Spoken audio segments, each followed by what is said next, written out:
आणि हे उघड उघड घडलेलं आहे महाराष्ट्रामध्ये.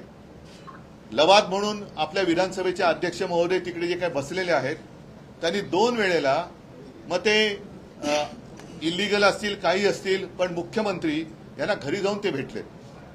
एकतर विधानसभा अध्यक्ष मुख्यमंत्र्यांना असं जाऊन भेटू शकतात का, हा भाग वेगळा झाला. पण आता ते ज्या भूमिकेत आहेत त्याचा अर्थ असा की न्यायमूर्तीच आरोपीला जाऊन भेटलेत आणि एकदा नाही 2दा, काल परवाकडे तर भेटलेलेच आहेत. पण हे आणखीन काही ही शेवटची संधी म्हणून ही काय तारीख आहे 18 ऑक्टोबरच्या सुमारातली आहे. आणि ही भेट कधी झाली होती, आजारी नार्वेकर अचानक वर्षावर, म्हणजे 2 वेळा आतापर्यंत ते आरोपीला भेटलेले आहेत. आरोपीला ते भेटतात इकडे न्यायमूर्ती आणि आरोपी दोघांचे फोटो आहेत त्याच्यामध्ये, कारण आमच्या दृष्टीने ते आरोपीच आहेत. आम्ही त्यांच्यावरती अपात्रतेचा गुन्हा किंवा खटला दाखल